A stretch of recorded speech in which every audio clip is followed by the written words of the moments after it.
Are you struggling for consistency in your sim racing? Does your iRating look like a roller coaster? If so, we have good news for you. The way to get more consistent is to first understand what you're doing differently than the professionals. And VRS is the answer. With our competitive subscription, you will have the telemetry, setups, tutorials, and everything else you need to fully analyze your driving. Our data packs and the ability to compare your driving with the best in the world will show you exactly where to adjust your inputs, change your driving line, and shave seconds off of your lap times. And our powerful and precise Direct Force Pro wheelbase and precision pedals are being used by some of the world's best drivers. All these champions agree that VRS hardware is not just the best on the market, it's also priced well below the competition. So if you're looking to upgrade to direct drive and the best pedals in sim racing, VRS is your answer. If you want to get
better, get faster, and make it happen sooner rather than later, you owe it to yourself to find out why so many people are switching to VRS. You'll be so glad that you did. Visit www.virtualracingschool.com and learn why the best use VRS.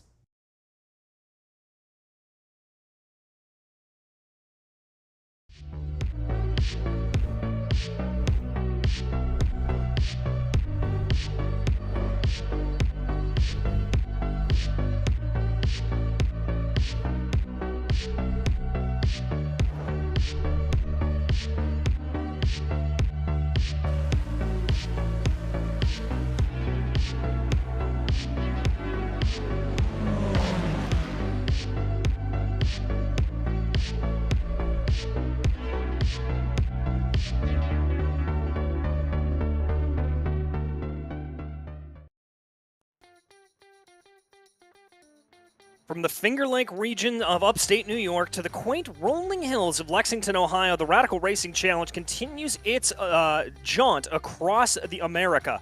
Today, we find ourselves at Mid-Ohio, one of the most storied race courses in all of the United States. And welcome, everyone, to round 6 of that Radical iRacing Challenge, brought to you here live on Apex Racing TV. My name is DJ Clark, joined here in the commentary booth by Austin Knight, with our director and producer, Sam Fitzpatrick, behind the scenes. And Austin, this Mid-Ohio sports car course is as famous as it is tricky. This is going to be a real challenge out here for these drivers today. It really is. It's one of my favorite tracks in real life and in sim. It's such a fun track. Not a lot of overtaking opportunities, but it's honestly, it's all about the drive and how you're able to find yourself around this track.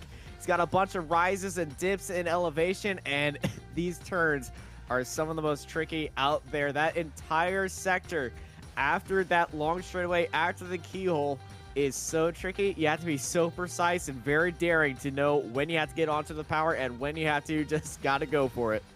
Yes, you very much do. And another thing to keep in mind there, as you see on your screen, temperature is a little bit on the chilly side, down at about 78 degrees air temperature. It's going to make things a little bit chilly for these drivers, but they're out on track right now for a 2-lap solo qualifying session, and just getting those first couple of times to come across the board here. As you mentioned, very, very tricky to overtake. I think qualifying is going to be of the utmost importance.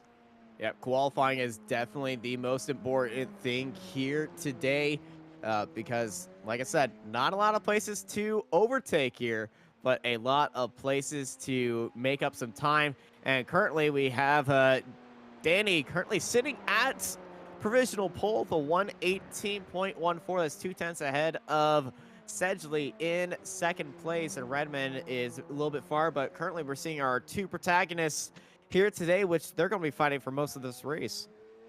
Yeah, I think they are indeed. We watch Lozano right now, your current pole sitter in the number 6 machine, still waiting for times from a couple of drivers that could unseat him here. Felix Simoes, John Aldridge in particular, as well as Matheus Motomoreas. Definitely drivers to keep an eye out for. Here is Noah Chila, though, bringing his car down into the carousel. This is an area of the track where you can really make up a lot of time, but you have got to be very, very brave in order to do so. Yeah, carousel, such a long right-hander, very fast and very tricky and easy to have a incident as Noah Chila jumps up into second place.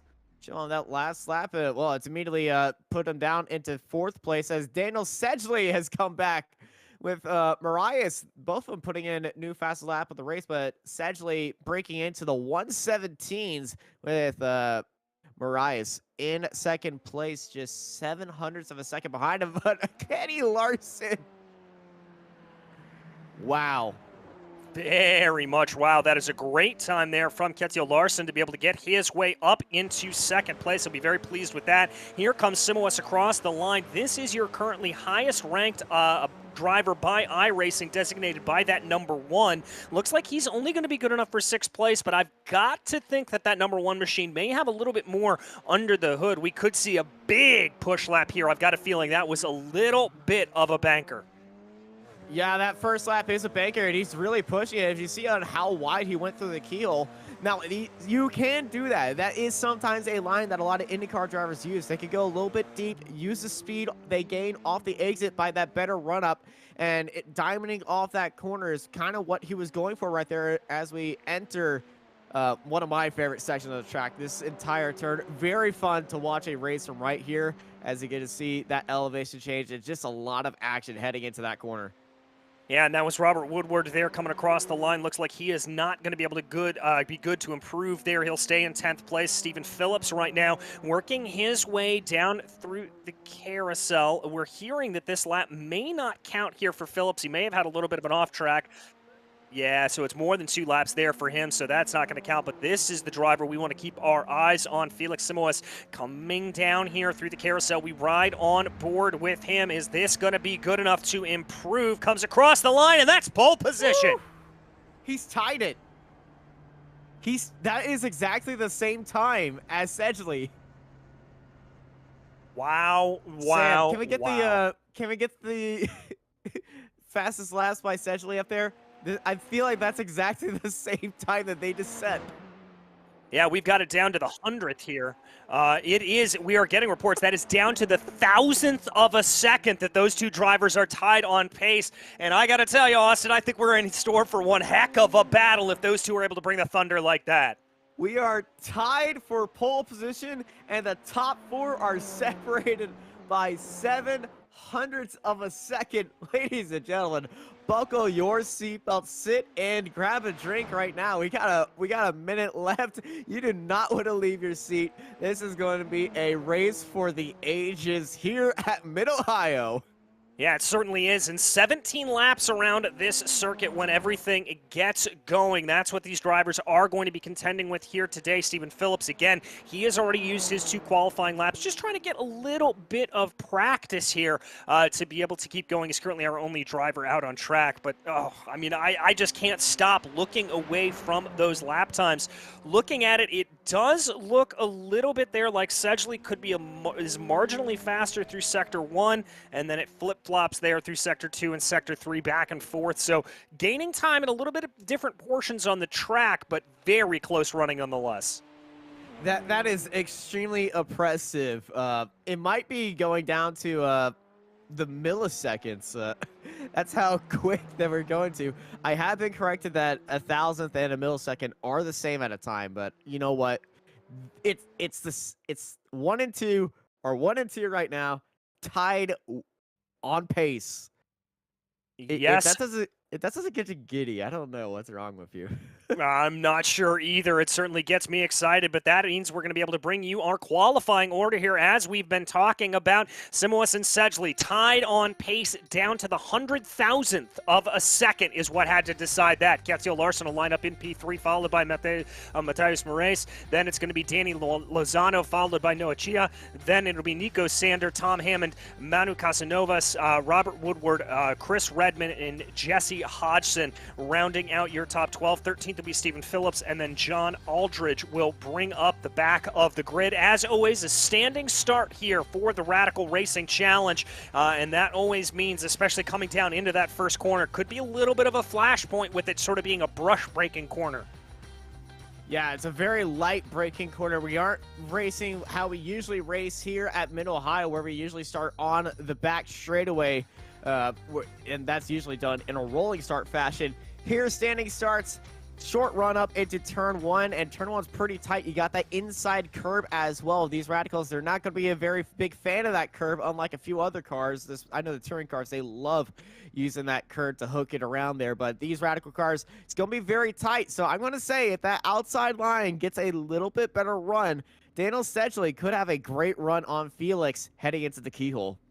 Yeah, I certainly could. It's all going to come down to clutch management off of that start. Just waiting here at this point for Moraes to get onto the grid, and we will be able to get racing. As there, he pops onto the grid right now, and the lights begin to come up here from Mid-Ohio. And there are 3 4, 5 lights, and there goes the green. We are racing in Ohio. A good getaway there for Simoas. That's going to be a very, very clean start, blocking off a little bit of what you were talking about potentially around the outside. In third and fourth, Marias making up a position there over Ketsiel Larson, but it looks like Larson's trying to fight back.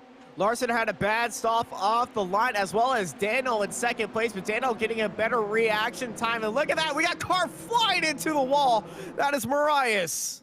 Marias just misjudging the braking zone, going down into the keyhole, and that is going to be enough to send him off into the kitty litter. He'll have to regather the car and come back. We've got a little bit of a hornet's nest here, though, with Casanovas, Chia, and Larson, but up in front of the field, Simoas not necessarily getting away all that easy. The number 11 there of Chia trying to go around the outside there of China Beach, not looking like it's going to work, and he's going to have to resort back to single file as they go through madness. Ooh, that's a little bit of a look. Locks up right there. Goes a little bit wide, but back into this action right now. Everybody into single file as we head through what I like to call the tail of the dragon, because it is like a dragon's tail right now. Very tight, very twisty, and so much fun. Yeah, but, so much Manu, fun. up 5 spots in this opening lap. Yeah, very impressive stuff there from Manu Casanovas there in the number 10 machine, working his way through the field. His next target is going to be Danny Lozano there up in P3. Oh, we've got a car off in the background there. I'm not sure who that was, but I saw some smoke coming out of it. I believe that's Nico Sander here. I'm not sure if that was a little bit of contact coming through the final corner or what. It might have been a little bit of contact, but I think we're all good right now. He's being under pressure by Aldridge. Aldridge up onto the inside of Nico Sanders, side by side. Aldridge holding that inside line, hugging that curb, and being able to make that move up onto the inside.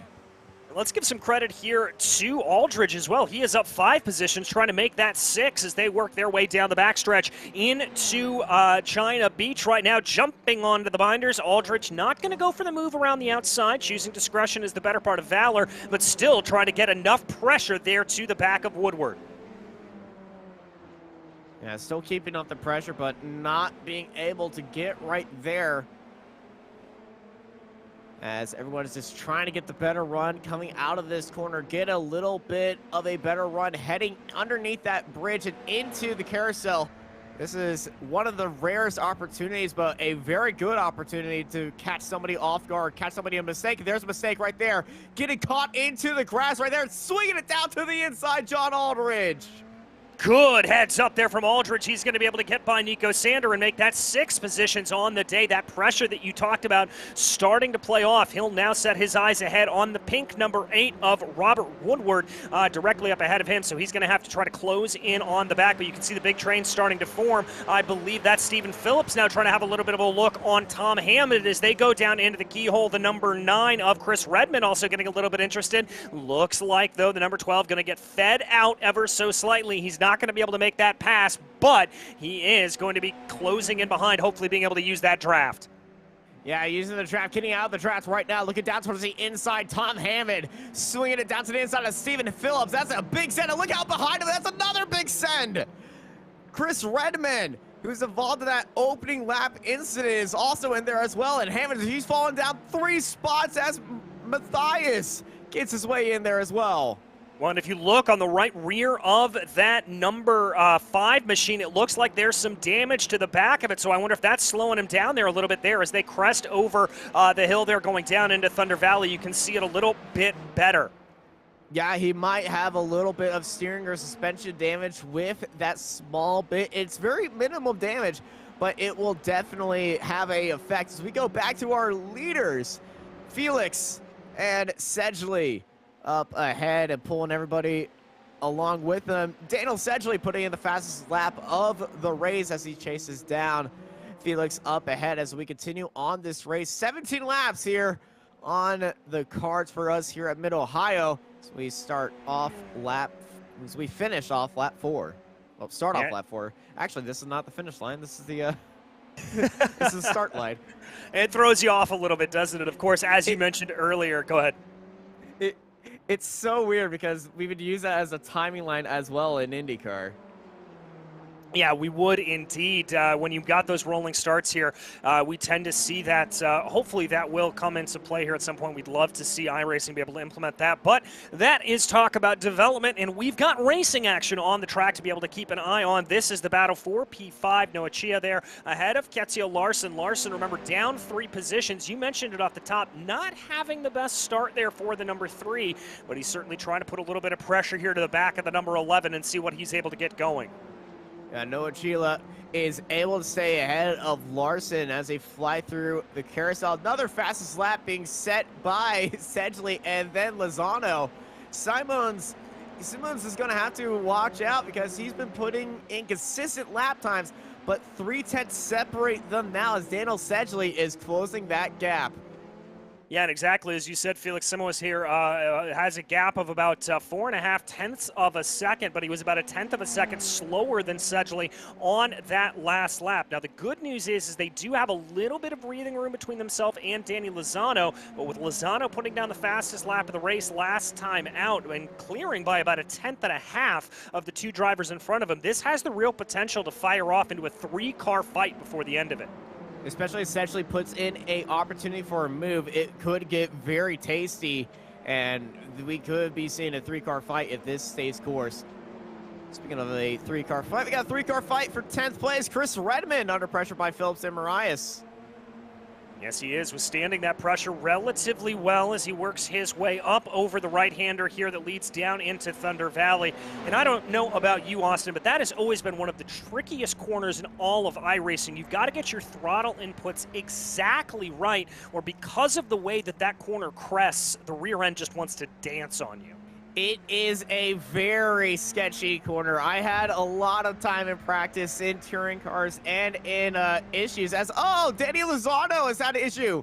Coming out of turn 1, big hit into the grass. That is slow for Danny Lozano.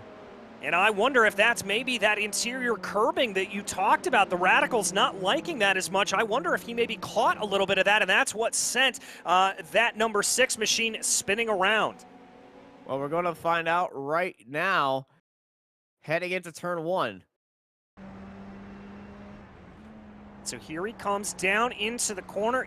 Yep, just caught that curb and rode it too long, and that was just enough to upset the left front of that car, and that sends him spinning. It's so easy to do because in lower sports car classes, because these cars are like sports cars, they're technically LMP3 prototypes is what Radical likes to advertise them as, but they're in sports car ladders, GT3, MX5, touring cars, GT4s, it's basically written. It's like, you see that curb, you hook a wheel on that curb, you just ride it on there, and it's probably just getting the streams crossed a little bit, but these cars do not like that inside curb.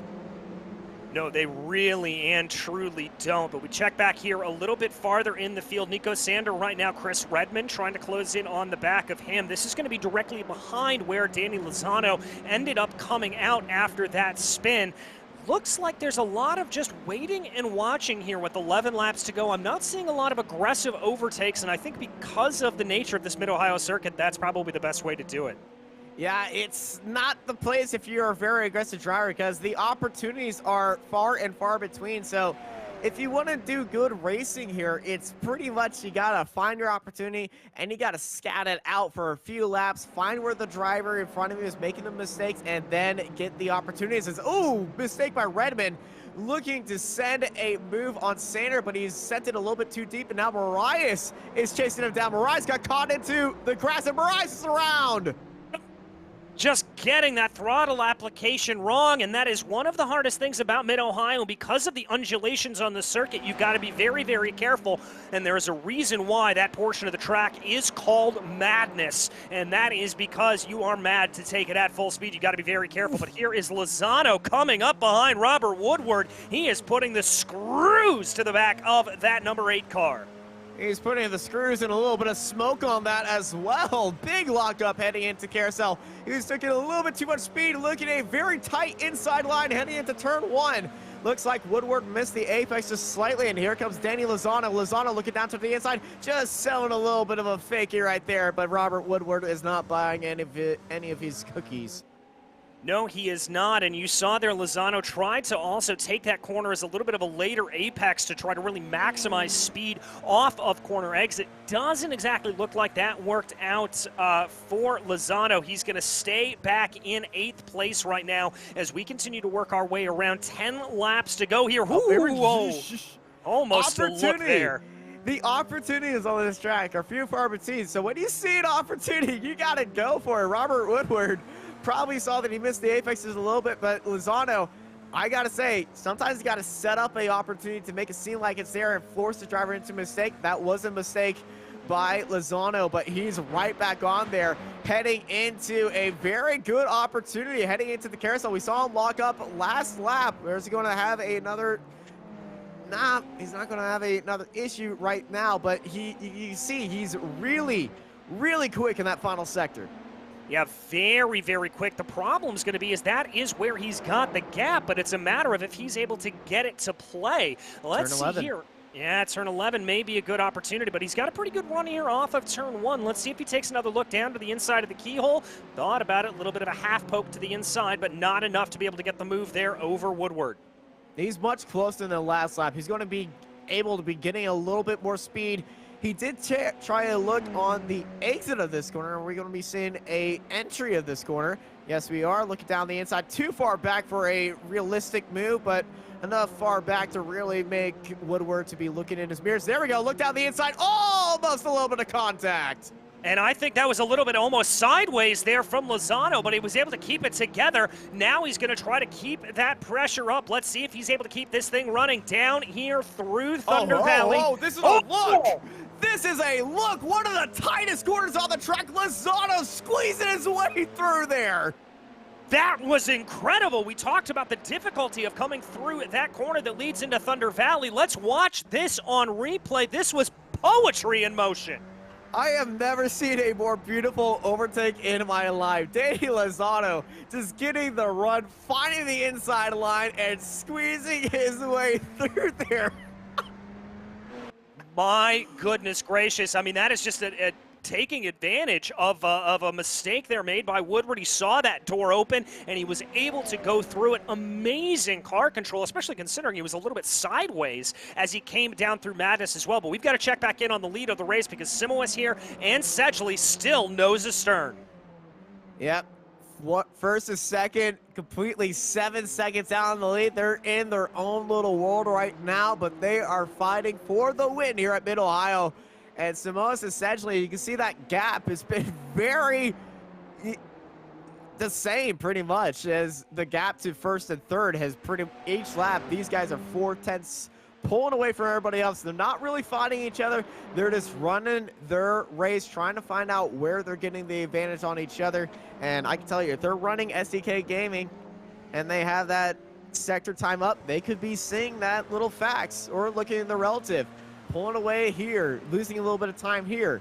Have a crew chief up there. You can see sector 1, this is first to fourth, but you can see the difference of where time is being made between the sector 1 and sector 2. Well, advantage Simoes, it looks like. Actually, Sedgley has the advantage as both of them flying through the keyhole right now. This is going to be a very good fight. New fastest lap for Lozano as well. So it looks like that time he spent behind Woodward. He did get a very good run on the track, and now Lozano is looking at Aldridge. But we're not going to be leaving this fight for the lead. Sedgley closing that gap, getting that draft, but this is where I suspect Simoes to be gaining all of his time. Yeah, I think you're right about that as well. As we look through the last couple of sectors there for Simoes, this does appear to be his good part of the track to really maximize it there. There you can see the gap expanding a little bit, upwards of about 4/10 of a second now as they come through Thunder Valley. This is going to be a little bit of an area where Sedgley is going to be able to use that draft ever so slightly. It's not a whole lot, but it's just enough to be able to pull yourself in. Now as they work their way down through the exit of the carousel and through this left-handed final corner, it looks like that is where Sedgley really makes up that time, able to drop it down by about 2/10 of a second. So I think if we're going to see a move here, if I'm sitting behind the seat of Sedgley, I think that move is going down into the keyhole. Yeah, got to go to the keyhole or heading into China. I always call it China Harbor. I know it's not China Harbor. It's China Beach. China Beach. I know. I'm hungry all the time. China Beach are into madness. Yeah, I think you're right about that. A little bit of weaving there, it has to be said, but we've got some side-by-side farther back in the field. That is Nico Sander being able to get his way by Chris Redman in the number 9 machine. Sander down 2 on the day, so not his best run, but he's certainly making the best of it. Here is John Aldridge up in 6th position, and that is going to be... Side. Yep, Lozano able to get the move done. Olay down the inside at China Beach. And up through Madness and Lozano. Well, he currently has the fastest lap in the races, so we know his pace and we know how daring it is. I don't think that's the last time we're going to be looking at Danny Lozano. Up ahead, Manu Casanova sitting in 3rd under pressure by Chila and Larson. And Danny Lozano chasing them down as well. And I think that's Lozano right there. Yes, it is. And look at the damage there to the side of Casanovas' cars, particularly on the right-hand side. You can see a lot of those scuff marks as he comes across the line. I think he's been hitting that curb. I think you're right. I think that could be what caused it. Just a little bit too aggressive there on the iRacing damage model showing that. Yeah, you can hit a curb pretty hard and get some damage on the side of the car. I've seen that in Formula 3 a lot. Back behind him, Lozano, Larson on Chila, as they are starting to take a look, but you can see how the gap that Lozano is closing on them. This is going to be turning into a 4-car fight very soon, and we know how quick Lozano is around here. And we've got a fight up for the lead now, as it looks like Sedgley's had enough waiting around, as he took a little bit of a look there going down into China Beach, trying to see if he was able to get a move. That's not going to play out, but he's able to keep the gap under about 0.3 of a second. Now as they work their way through Thunder Valley, you called that absolutely perfectly, Austin. He's got to make that move on the first half of this lap, because that is where Daniel Sedgley for VR Racing is strong. Sedgley absolutely knows on how to get, well, he's going to have the advantage of the draft and advantage of the top end speed of these cars. Now they're fixed and everything, so there's no setup advantage you can get besides a little bit of brake bias to your liking. But Sedgley versus Samoas is going to be it's going to be made as, ooh, Larson has had an issue. Lozano's up into 5th. Yes, he has. Lozano up into 5th. Larson, I think, may have had a little bit of contact there. I'm not sure if that was Nico Sander or not. I think it is, but that is going to put Lozano up into position. Let's take a look at the replay here. This is going to be riding on board with Kjetil Larson for the IGL Coatings e-racing team.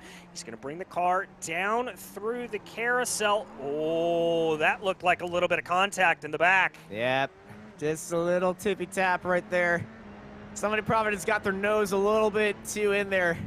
So we go back to live pictures to Daniel Lozano. Clean air, but now trying to chase in as we go back to our fight for the lead.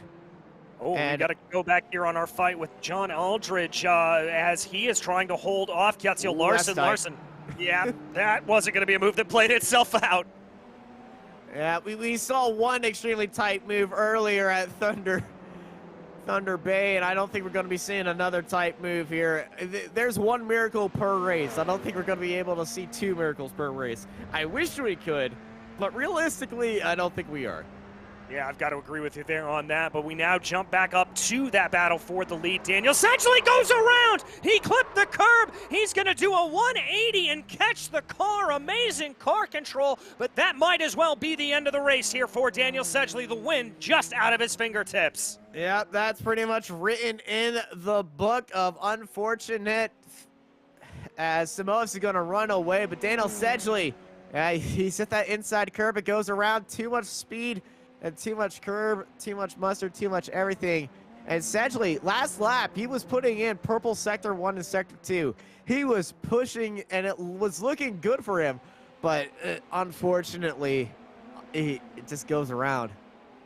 Yeah, just pushing a little bit too far over that edge, and that was enough to send him around. We do focus back here. Stephen Phillips, the Texan, working his way around. There's Matheus Moraes coming down through China Beach right now. Tom Hammond, currently the last of your drivers, the penultimate driver out on track, as, ooh, little bit of a battle, a little bit of a sideways there. Manu Casanova's trying to hold on. That's a look.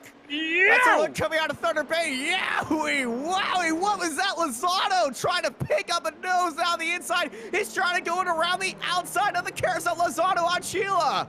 Danny Lozano is going to be trying to go for the run of a lifetime heading into turn 1 as we go 2 laps to go here at Mid-Ohio.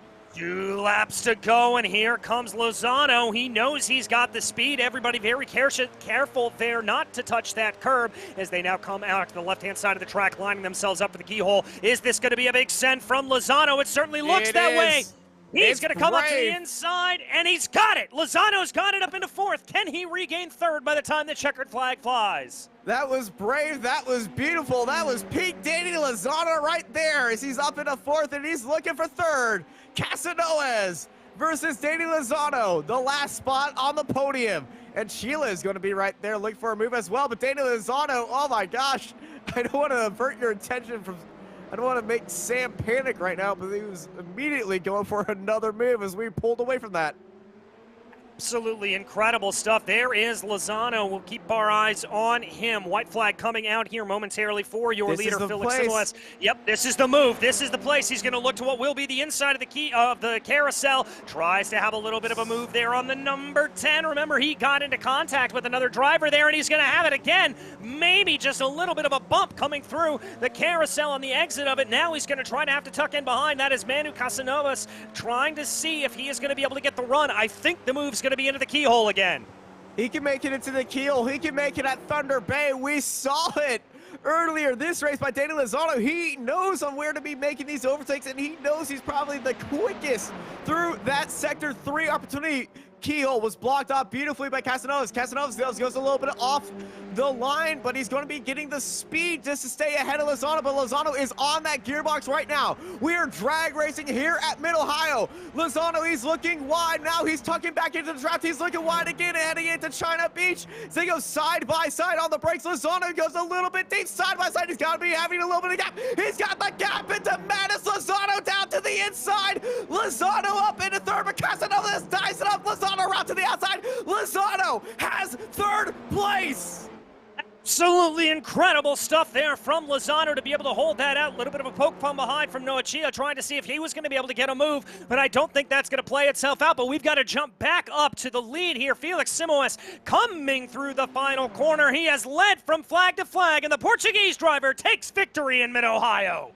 From tied on the front row, and we were looking for a fight through the line. It certainly was. Sedgley in 2nd, and Danny Lozano with a drive. A very impressive recovery drive after a bad start off the line. Putting, I gotta say, Mr. Highlight Reel Danny Lozano. Oh yeah. My gosh.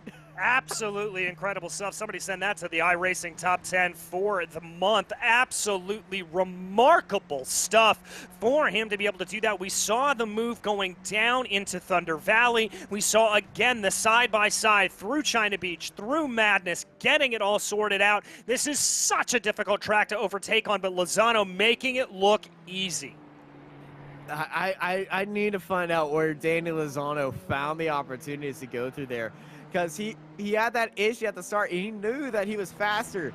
And Thunder Beach, it's so tricky to gain that speed, and he was just so brave heading down the inside. It was so impressive, and I'm going to be honest, I have a permanent smile on my face. Like, I'll be rewatching this race over and over again.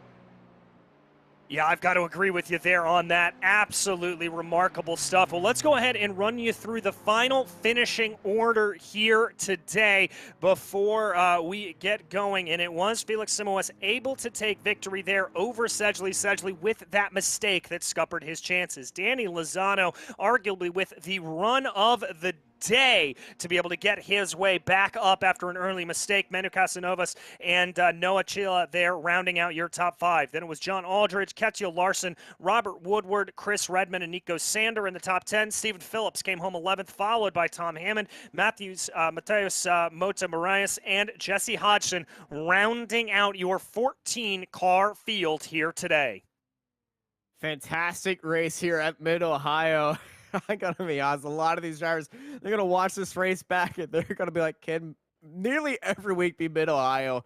It's such a fun track. I know not a lot of people like it, but this is a big love letter to Mid-Ohio. This place is awesome. It always brings out some fantastic racing.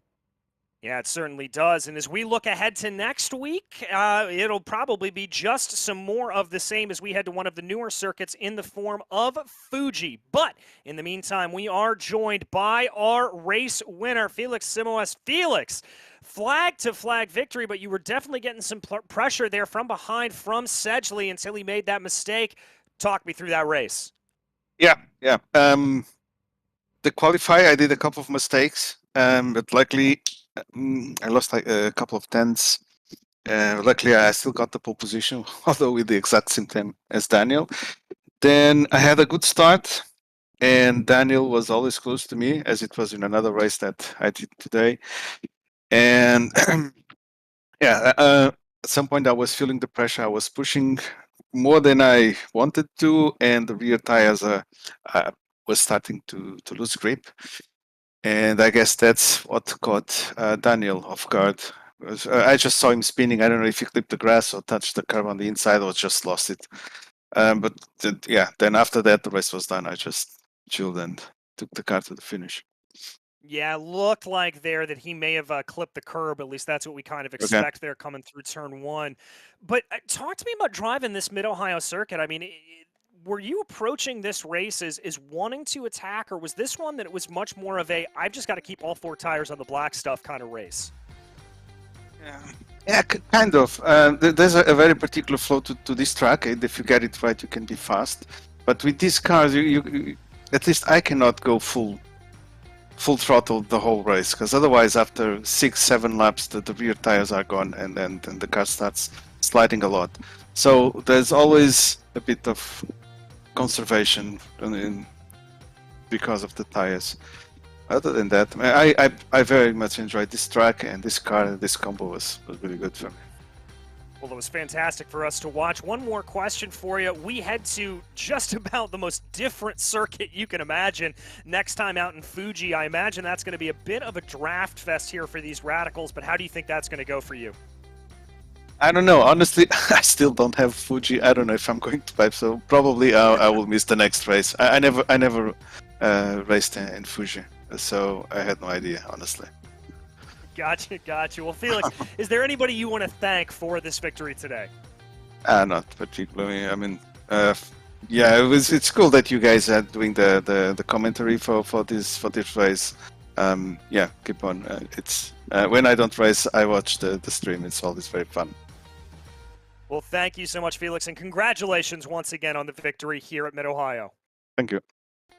All right, that was Felix Simoes there, your victor on the day. And Austin, that's sadly going to wrap things up for us here just about, but certainly a race for the record books. It certainly is. This race had tied drama in qualifying, nose-to-nose, wheel-to-wheel action up and down the grid. Fantastic daring moves through tight parts of the track, and I'm going to be honest, we're going to be seeing a lot more of that heading into Dunlop Corner next week when they head into Fuji. We most certainly are, but for today, on behalf of myself, DJ Clark, Austin Knight, and Sam Fitzpatrick, it has been an absolute pleasure to bring you the Radical Racing Challenge, here from Mid-Ohio. And until we see you out on the track, thanks for watching. Are you struggling for consistency in your sim racing? Does your iRating look like a roller coaster? If so, we have good news for you. The way to get more consistent is to first understand what you're doing differently than the professionals. And VRS is the answer. With our competitive subscription, you will have the telemetry, setups, tutorials, and everything else you need to fully analyze your driving. Our data packs and the ability to compare your driving with the best in the world will show you exactly where to adjust your inputs, change your driving line, and shave seconds off of your lap times. And our powerful and precise Direct Force Pro wheelbase and precision pedals are being used by some of the world's best drivers. All these champions agree that VRS hardware is not just the best on the market, market, it's also priced well below the competition. So if you're looking to upgrade to direct drive and the best pedals in sim racing, VRS is your answer. If you want to get better, get faster,